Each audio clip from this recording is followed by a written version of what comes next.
Hello and welcome to another episode of the Duct Tape Marketing Podcast. This is John Jantz, and my guest today is Dr. Ruth Gotian. She is the Chief Learning Officer and Associate Professor of Education in Anesthesiology at Weill Cornell Medicine, is a globally recognized expert in mentorship and leadership development. She's hailed by Nature, Wall Street Journal, and Columbia University. She was named one of the top 20 mentors worldwide. She is also an award-winning author of The Success Factor and a book we're going to talk about today, The Financial Times Guide to Mentoring. So, Ruth, welcome to the show. Thank you so much. I'm excited. So, what's the connection between an anesthesiologist and mentoring? That was my first thought when I got your bio.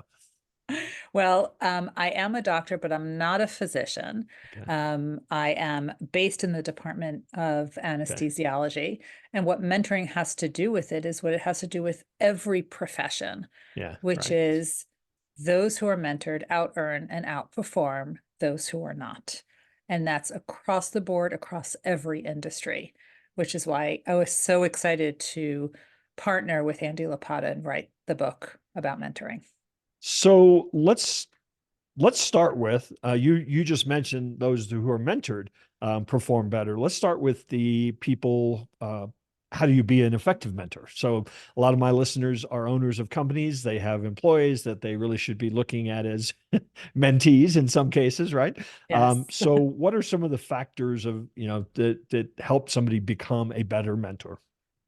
I think you really need to look for what is undone and what is not said within Hmm. the mentees. And if you could draw that out of people and then help them think bigger, dream bigger, see bigger, then you're able to get them to do bigger things. Start giving them these stretch assignments, which push them right outside their comfort zone, because we know in leadership development that true learning occurs right where the comfort ends. Yeah. So if you're able to do that, and then you're able to open doors for them, doors they didn't even know existed, that's what makes you a great mentor. Okay, you zoomed right past to like the amazing like relationship, right? But there's a whole lot of people who have never done this before, and don't Mm, even know how to get started. yeah. In fact, maybe until they listen to this show, didn't know it was their responsibility. So how, what's the baby steps? I think the baby step actually starts with the mentee. Sure, a mentor, they see the diamond in the rough, by all means, approach them.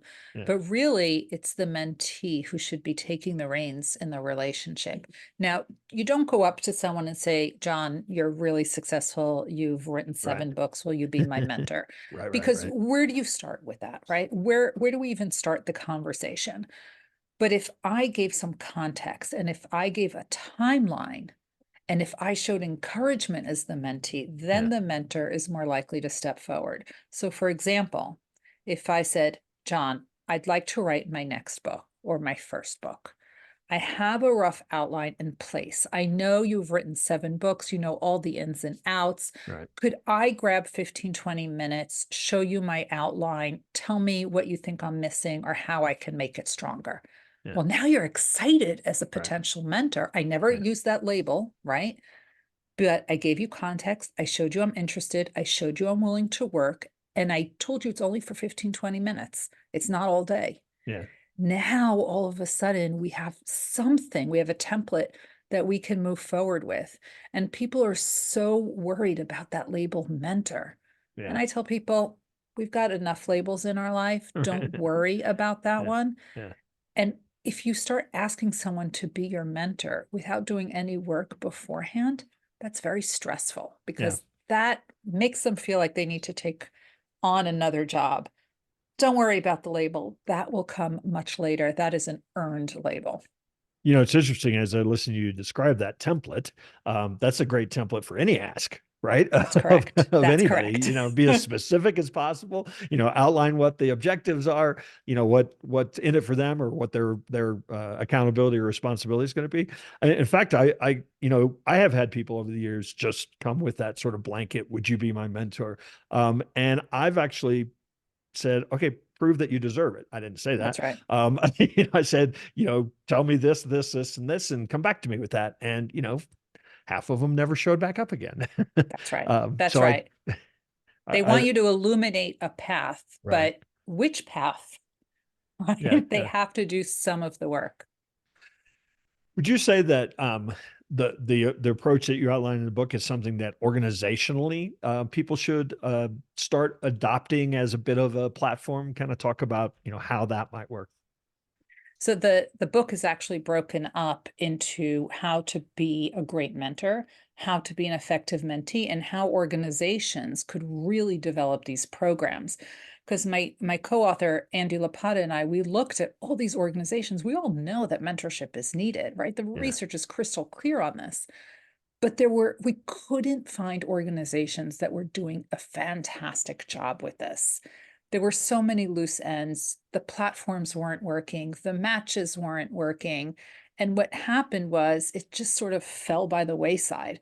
Yeah. So we decided we were going to offer these opportunities, these blueprints, how to create these great programs, how to make more effective matches that aren't random, right? You're not just going to put two people together because they're both from Kentucky, right? That not everyone from Kentucky is the same, but that's what people are doing. That's what Yeah. organizations are doing. So we decided we are going to offer a better strategy, which also includes an off ramp. Mm. So if you are going to match people up one-on-one, realize not every match is made in heaven, and you need to allow an off ramp so that a new, better match could be made, or the approach that we are pushing, which is more of a team approach to mentoring, which is the more contemporary approach. And we discuss how to set that up effectively with different layers and so on. But this is something that every organization should have and should revisit to make sure it's effective, because not only is it great for the mentor, not only is it great for the mentee, it's also great for the organization. Those who are mentored actually have greater loyalty to the organization. It's one of the best retention tools out there. Yeah, absolutely. So we kind of glossed over your initial statement was that we know that they perform better. So let's maybe break down kind of specific, and I don't know, it's hard to give an example maybe or a case study, but in this case, maybe it's not. But what are Mm-hmm. some like very specific benefits to really both parties, the Sure. person being mentored? Because I'm guessing that you've got some examples of people who have been mentors that say, you know what, I get as much out of this as I give. Yes, we have definitely interviewed many, many people from all over the world. But some of the most popular examples are that people who are mentored earn more money. They're Mm, happier in their job and in their career. Why? Because your mentor will tell you, Ruth, you have been sitting in that chair doing the same job long enough. yeah, It is time to throw your hat in the ring and apply for the promotion. And then I might say, I'm not ready. I don't meet all the criteria, all the usual right, conversation. right. They said, nobody meets all the criteria. Put your hat in the ring and try. And when you get it, surround yourself with people that can advise you and you can ask questions, etc.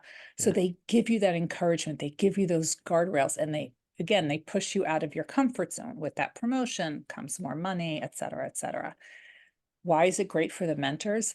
The mentors are also learning from the mentees because yeah, they're open to new knowledge. And I'm a social scientist. I study extreme high achievers, Nobel Prize winners, and astronauts and Olympians.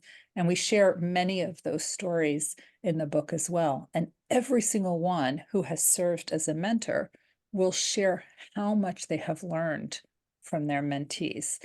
One of the people was Dr. Bob Lefkowitz, who won the Nobel Prize in 2012. And he shared, the Nobel Prize is usually shared 2 or 3 people. And one of his first questions when he got that 4 a.m. phone call was, who am I sharing the Nobel Prize with?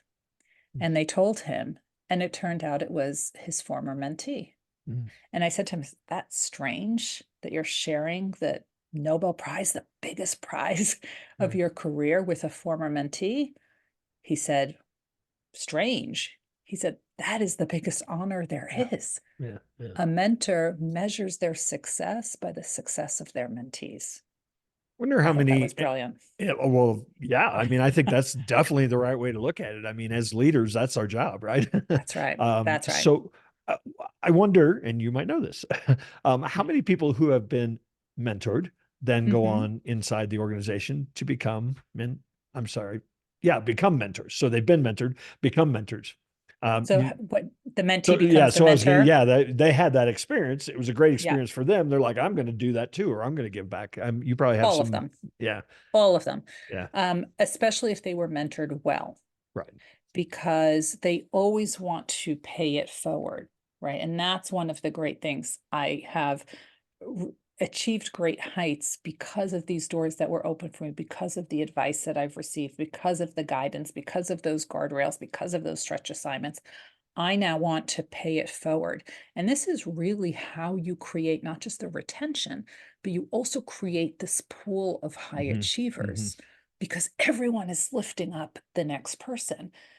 But the truly great organizations, even the C-suite and the CEO, all of them have mentors as well. yeah.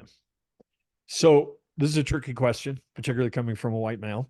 Um, is there significant data that suggests certainly um, women, minorities, that maybe unfortunately still face some disadvantages in the workplace, that this is even a greater boost for them?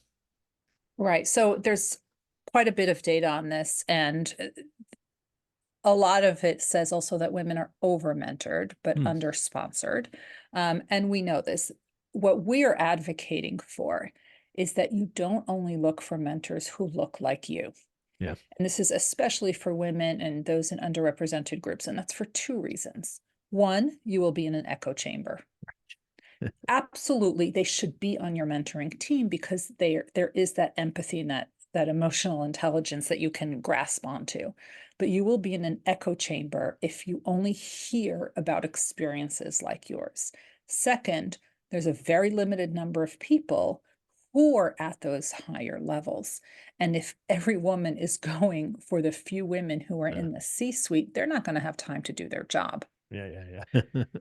And then that creates whole, other problems as well. This goes back to what we were advocating for at the beginning: get a team of mentors. Yeah. So if you're a woman, somebody, at least one person on your mentoring team will be a woman. If you are of an underrepresented group, at least one person on your mentoring team will be of an underrepresented group.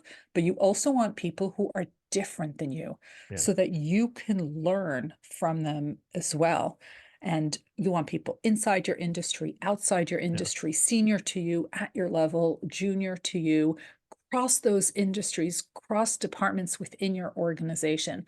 The more people you have, and they don't all need to meet together to discuss your future, the better it's going to be, the more perspectives you will have access to. Yeah, I was gonna make that point, especially smaller organizations. Definitely reaching out across industries, or certainly across country companies, makes a lot of sense. Um, I I think some people learn from the negative as opposed to the Mm-hmm. positive aspects. What are some of the pitfalls or the ways that people, fail trying to do this? There are the mentors that do not do a good job, what we call tormentors. Oh, These are the people who are jealous of their hmm mentee's success.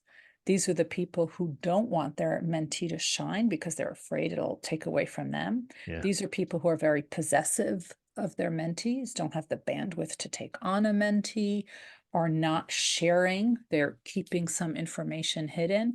This is not good. And the bad part about this is that bad mentorship is worse than no mentorship. right. And the reason for that is, if I've been burned by a bad mentor, I am not rushing to find a new one. Yeah. And that's the problem, because of what we discussed at the beginning, in that those who are mentored out earn and outperform those who Yeah. are not. So that leads me to, as a mentor, are there a set, I'm sure anybody can learn to be a good mentor, but are there a set of Mhm. qualities that are sort of human nature that really kind of make somebody a better mentor than another? I think there are a lot of qualities, and the good part is they can all be learned. Right. A lot of it is hear what's not being said, see what's not being done, start making those connections, start pushing your mentee out of the comfort zone. The things that we talked about at the beginning, if you're able to make someone better than they could be on their own Yeah. and in a shorter amount of time than having them figure it out on their own, you've succeeded. So you've said hear what's not being said twice now. And I'm just guessing there's some people out there that are like, wait, tell me what that really means. How do you do that? It takes a lot of active listening. Hearing, when they're telling you something, you want to start peeling layers of an onion, right? Why is it that you are saying that? Why is it that you're doing things a certain way? And start asking those why questions a lot, and then start making connections for them that they might not be able to see on their own. And once you're able to make the connections and you see their face light up, Right. that's Right. when you know you've got them on something good. Yeah. Now you can start coming up with a plan. All right, we agreed that this is what you want to do. Now let's figure out how you're going to get it done. So Now it's exciting. I had what I would call a mentor. We didn't officially call it that. And he would drive me crazy because he would always just say, whatever I said, he said, tell me more about that. Yes. Until I would loop myself into a puddle, because I had nothing left to say. That's Uh, right. so at what point do you see this as culture inside an organization? I think it needs to be culture. I think it needs to be inculcated into the culture of every single person who's there, into the fabric of who they are, into their mission. Because if we know it works and if we know it makes the employees better and the organization better, I want someone to give me an argument about why we shouldn't be doing it. Right. Well, Ruth, it was great having you stop by a few moments, share with our listeners. You want to tell people where they might connect with you or certainly find a copy of your guide to mentoring? Absolutely. So I am Ruth Gotian. Wherever you are on social media, I am there. The book is called Financial Times Guide to Mentoring. And wherever you love buying books, that's where you'll find it. Awesome. Again, appreciate you stopping by. Hopefully we'll run into you one of these days out there on the road.